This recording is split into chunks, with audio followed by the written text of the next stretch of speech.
17 special vehicles and 25 production vehicles made the long haul from KwaZulu-Natal, Northwest Province and Gauteng to the Western Cape late in March for round one of the South African Off-Road Car Championship. The Nissan's cold coastal mist and heavy winds greeted crews when they arrived at the start of the Nissan Dealers 400 on Saturday morning.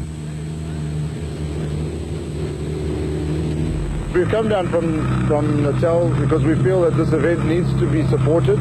It is the first round of the championship, and we've got 10 of us have come down, and we feel that the sport needs to be taken to all the four corners of the provinces. So this is where we are, down in the Western Cape, and we hope it'll be a good event. The weather isn't too good today, but we think that the rain will help harden the sand, so it will make a little bit of a difference. As sand cars, two-wheel drive, we're going to battle a little bit, but I think it's going to be good. Time for the co-drivers to update their route schedules before the start of the grueling Nissan Dealers 400.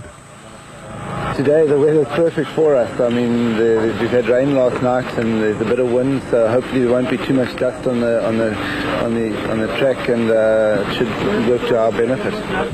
43 crews came under starters' orders, with Hannes Grobler leading the way.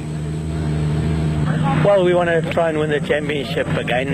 We had, for the last year and a half, we had quite a bit of bad luck. But I think it's changed now at the end of last year by winning the last 4 races. So I hope this year is going to go on like that, carry on like that, and we're going to try and win the championship again. Special vehicle pole sitter Gerald Mandel previously raced a single-seater in Class B. We've got the car going well. We had major problems last night with fuel injection. We worked on the car all night. But it seems to be right. With a bit of help from John Hall and Nissan, we've got it going. Should be, hopefully we can keep it together. The strategy today is, it's there are many 180-degree turns with a lot of sand, and the ruts are quite deep. So that's when we lose a lot of time on the 4x4s, but there are lots of flats, lots of straights, and I think we'll make a lot of time there. If the car holds, we'll be up there with them. Dakar star and local hero Geneel de Villiers was in a relaxed mood before the start. Well, I think it's going to be exciting. Yesterday the time trial was quite fast, and we got caught in some dust and stuff, but it was certainly very exciting, and I think we've got to really keep our finger on the button to try and get up front, but I think it's going to be a good race today. Crews would complete one lap of 120 kilometers, followed by a lap of 68 and a final lap of 120 kilometers, with sandy conditions expected to suit the four-wheel drive brigade.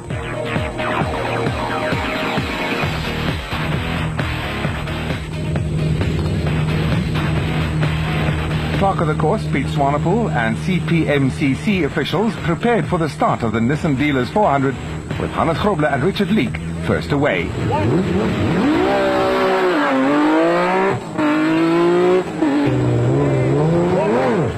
Followed by teammates De Villiers and Jordan, and a determined-looking Api Reineke in the Castrol Toyota Land Cruiser.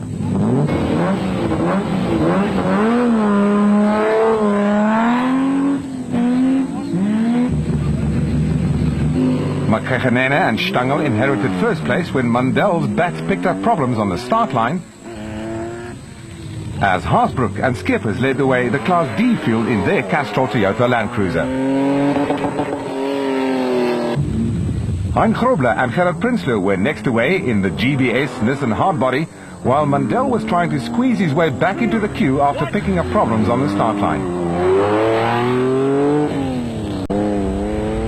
Veterans Grobler and Leek set a blistering pace right from the start in the proudly South African Nissan Hardbody.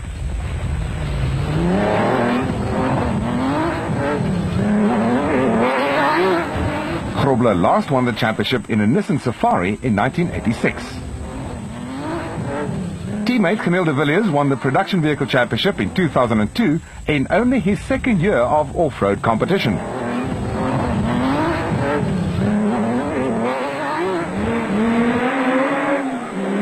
Api Reineke and Robin Houghton have raced together since 1995 and have won the production vehicle championship 5 consecutive times from 95 to 1999 for Toyota.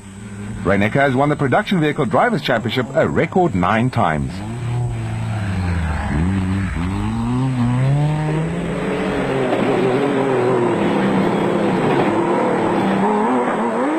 Atang Makgegenene has won races as a driver and as a co-driver for Bevan Berthold in his debut year in off-road racing. His 450 brake horsepower Chevy V6 powered Jimco is a formidable machine. Piet Haasbroek and Freddy Skeepers qualified 6th fastest in the Castrol Toyota Land Cruiser, and based on Haasbroek's past finishing record, could be expected to finish high up in the placings.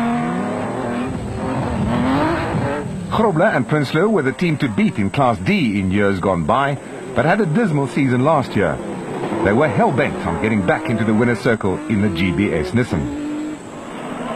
Class B leader Rob Gurney hails from KwaZulu-Natal and is part of the Gurney family who are leading cane farmers in the Eston area, where the Nissan Sugarbelt 400 is run annually.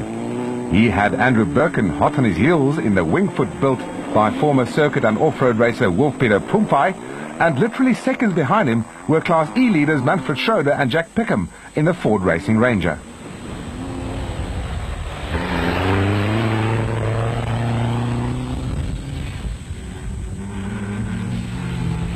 Mark Renier and Chris Birkin in the Class E Castrol Toyota Hilux had closed the gap on the Ford,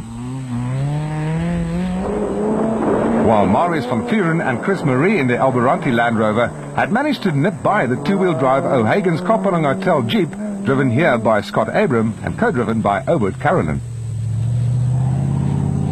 A first-time experience for both of them. But they couldn't afford to relax because Alfie Cox and Henny de Steger were closing in on them. Four-wheel drive an obvious advantage. Hannes Stein and Ferdy Segers had made up time on the Jeep and the Nissan, as had Cassie Kutsia and Oki Fourie in the new Class E Castrol Toyota Hilux.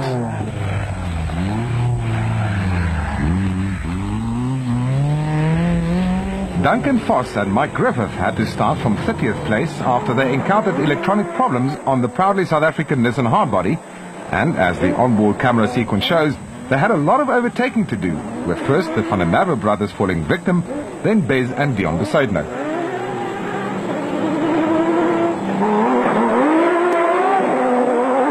This minor indiscretion slowed their progress a little.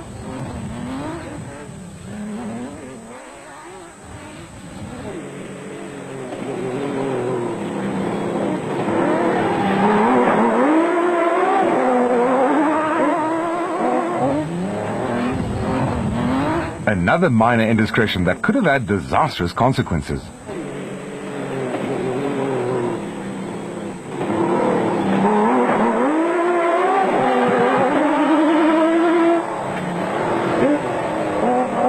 Giel Nel in the 2-litre VW-powered Look Africa Truggy proved to be no match for the 3.5-litre V6-powered Nissan hardbody.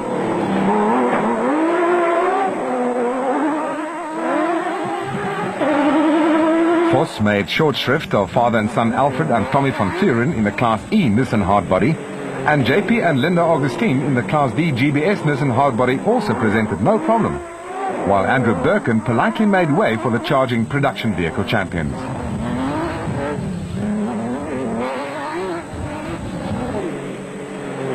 JP Hubert and Errol Hodgson didn't move over in the N1 4x4 Kia, and Voss was forced to find his own way past. And then another indiscretion, but nevertheless a small price to pay for all the places gained. Grobler and Leek led the charge up the only mountain on the sandy route, which had already taken a heavy toll on the special vehicles. They set a blistering pace and steadily opened a gap on their pursuers.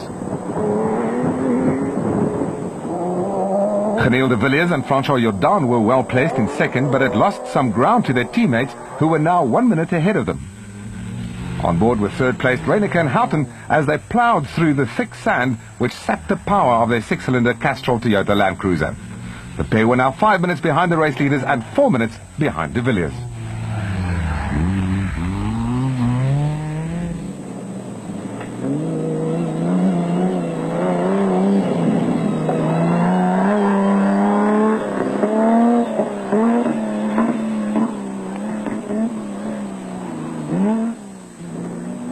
Haasbroek and Skeepers had matters under control in Class D with a Castrol Toyota Land Cruiser performing faultlessly.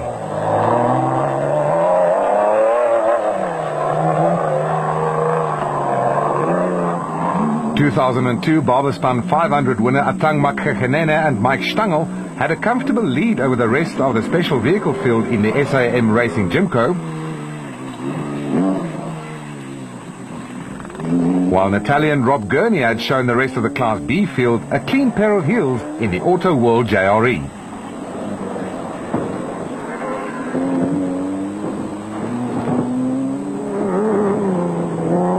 Hein Grobler and Gerard Prinsloo were having a steady run in the GBS Nissan hardbody and were second in Class D.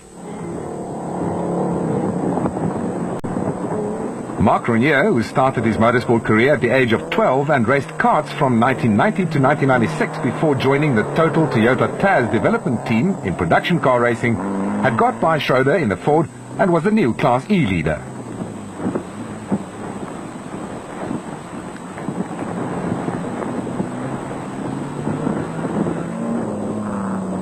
Ninth overall and seventh in the production vehicle category meant that Alfie Cox had gained a place in the Class D Nissan hardbody and was now also third in class. Voss and Griffith were still on their charge through the field and quickly got by Woolridge and Schultheimer in the Ford Racing Ranger. Cassie Kutsia and Okifuri were the next to fall victim. And then it was the turn of Steyn and Segers.